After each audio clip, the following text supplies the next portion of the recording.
जय हिंद। इस वीडियो में आपको बताएंगे निर्णय 5 जो कि अभ्यास 4D को करने से पहले करना बहुत ज़रूरी है ताकि हमारा अभ्यास 4D का 3 क्वेश्चन दिया तीनों आसानी से लग जाए। हालांकि वैसे भी लग जाएगा बट यह इम्पोर्टेंट है और इसको जानना बहुत ज़रूरी है, आगे भी काम आएगा।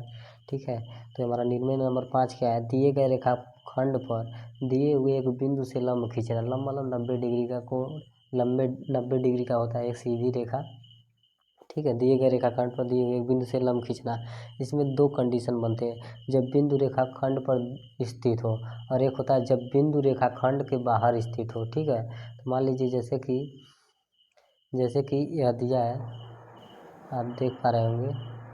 देखिए, ये देखिए रेखाखंड पर बिंदु P स्थित है। ठीक है, और यही देखिए बिंदु P यहाँ न देकर यहाँ दे देगा, यहाँ दे देगा या नीचे इसके दे देगा। ठीक है, तो मतलब रेखाखंड पर जब स्थित हो तब अभी हम बताएंगे। उसके बाद दूसरा होगा जब बिंदु रेखाखंड पर स्थित न हो। तो सबसे पहले ये देख लेते हैं, जब बिंदु रेखाखंड पर स्थित हो। ठीक है, तो सबसे पहले क्या लिखेंगे? दिया है क्या दिया है भैया? रेखाखंड AB और उस पर स्थित बिंदु P दिया है। ठीक है, रेखाखंड AB हमारा दिया है और उस पर बिंदु P दिया है। ठीक है, और रचना क्या करनी है? बिंदु P से रेखाखंड AB पर लंब की। ठीक है, लंब हमारी कितनी होती है? 90 डिग्री की होती है। ठीक है, एकदम सीधी। तो सबसे पहले हमें क्या करना है? सबसे पहले बिंदु P को केंद्र मानकर, देखिए जैसे जैसे बोलेंगे वैसे वैसे हम लोगों को करना है। ठीक है, सबसे पहले क्या करेंगे? जो दिए गए रेखाखंड है AB, इस पर बिंदु जो P है उस पर एक उचित दूरी की त्रिज्या लेकर अपने अनुसार एक उचित दूरी की त्रिज्या लेकर एक चाप लगाते हैं। ठीक है, एक चाप लगाते हैं। ठीक, एक चाप लगाते हैं। तो हमने P को केंद्र मानकर एक उचित दूरी की त्रिज्या लेकर एक चाप लगा दिया है। अब इसको क्या मान लेते हैं? इसको M मान लेते हैं और इसको N, यानी कि इस बिंदु को M, इस बिंदु को और इस बिंदु को N। ठीक है, तो हमारा क्या है? यह M है, यह P है, N है, A है और AB है। तो M और P से अधिक दूरी लेकर, यानी M और P से अधिक दूरी, यानी इतना N से थोड़ा सा कम। ठीक है, M और P से अधिक दूरी लेकर एक चाप लगाते हैं। फिर हिलाना नहीं है, फिर वही त्रिज्या लेकर एक चाप या M से लगाते हैं और एक N से लगाते हैं। तो M से लगा दिया था, थोड़ा छोटा हो गया था, अब N से लगा दिया, N से और N से लगा दिया। ठीक है, अब क्या करेंगे? अब देखिए, अब स्केल की सहायता से यानी पटरी की सहायता से इसको मिला लेते हैं। इसको बिंदु C मान लेते हैं। ठीक है, जो रेखाखंड जाएगा हमारा, तो इस तरह से हमारा क्या हुआ? इस तरह से हमारा जब बिंदु रेखाखंड पर स्थित हो तो रेखाखंड पर लंब खींचा गया। ठीक है, ये 90 डिग्री ऐसे बना सकते हैं। ठीक है, इसमें कोई दिक्कत नहीं है। ठीक, तो इस तरह से हमारा यह संपूर्ण हुआ और रचना हमने पहले से लिखा है ताकि समय कम लगे। ठीक है, तो देखिए सबसे पहले हमने क्या किया? दिए गए रेखाखंड में AB पर स्थित बिंदु P को केंद्र मानकर उचित दूरी की त्रिज्या लेकर चाप लगाते हैं जो AB को क्रमशः M और N बिंदु पर काटता है। अब देखिए, P को केंद्र माना, उचित दूरी की त्रिज्या लेके। ठीक है, अब उसको कटवाया तो M और N हमारा प्राप्त हुआ।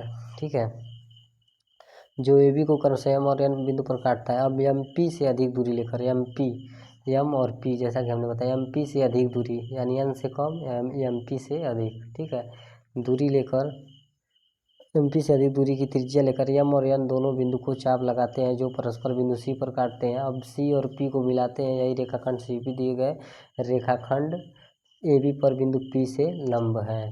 ठीक है, तो आप इसको समझ गए होंगे पहले वाले कंडीशन को, जब बिंदु रेखाखंड पर स्थित है। दूसरा वाला चलिए देखते हैं, जब बिंदु रेखाखंड पर स्थित न हो।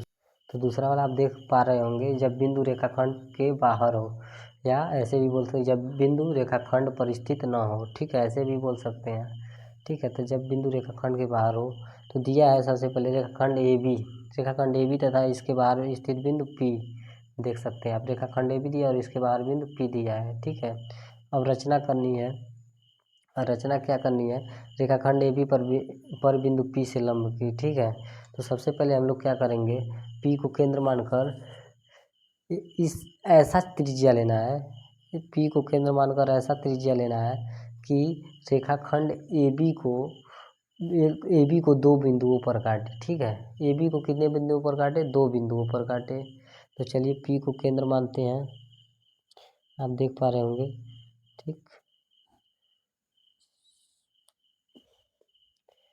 पी को केंद्र मानकर पहले देख लेते हैं, 2 बिंदु पर काट रहा है ना, थोड़ा सा कम कर लेते हैं। चलिए होगा यह 2 बिंदु पर काट रहा है, ठीक। ये हमारा कितना 2 बिंदु पर काट रहा है, तो इसको क्या मान लेते हैं, इसको यम मान लेते हैं और इसको यन मान लेते हैं, ठीक है।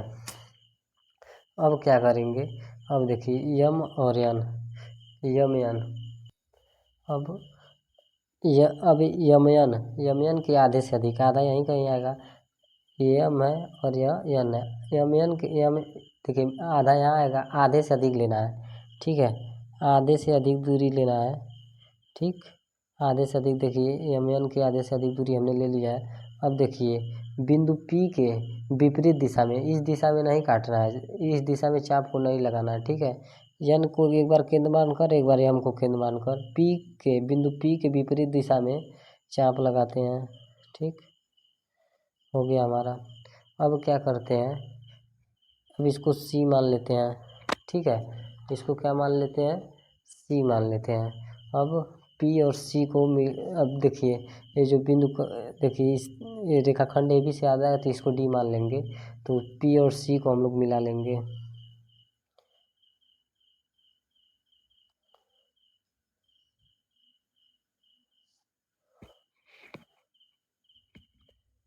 ठीक। इसको हम लोग D मान लेते हैं, ठीक है। तो इस तरह से हमारा क्या हुआ, यह हमारा जब रेखाखंड के बाहर वो बिंदु दिया हो तो इस तरह से इसकी हम लोग रचना करेंगे, इस पर लंब डालेंगे, ठीक है। तो आइए रचना हमने पहले से लिख रखा है, आप देख सकते हैं। सर्वप्रथम दिए गए बिंदु P को केंद्र मानकर इस प्रकार त्रिज्या लेते हैं कि ए बी को, देखिए कि ए बी रेखाखंड आप लोग लिखिए कि ए बी रेखाखंड को 2 बिंदुओं पर काटे और वह बिंदु यम और यन हो है या हो। अब यम यन के आधे से अधिक दूरी की त्रिज्या लेकर एक बार यम को केंद्र मानकर तथा दूसरी बार यन को केंद्र मानकर, ठीक है, बारी बारी से केंद्र मानकर बिंदु P के विपरीत दिशा में, यानी बिंदु P ऊपर दिया था निचली दिशा में, ठीक है, यन के केंद्र मानकर बिंदु P के ऊपर विपरीत दिशा में या नीचे बोल सकते हैं, ठीक है, ए बी की रेखाखंड के नीचे दिशा में या नीचे बोल सकते हैं, ठीक है, विपरीत दिशा में चाप लगाते हैं, ठीक है, जो परस्पर बिंदु C पर काटते हैं, ठीक है। C और P को मिलाते हैं, जो रेखाखंड ए बी को D पर काटता है, यही PD रेखाखंड दिए गए बिंदु P से ए बी पर खींचा गया लंब है, ठीक है। तो आप समझ गए होंगे। तो चलिए मिलते हैं नेक्स्ट वीडियो में अभ्यास 4D के साथ। तो तब तक के लिए जय हिंद।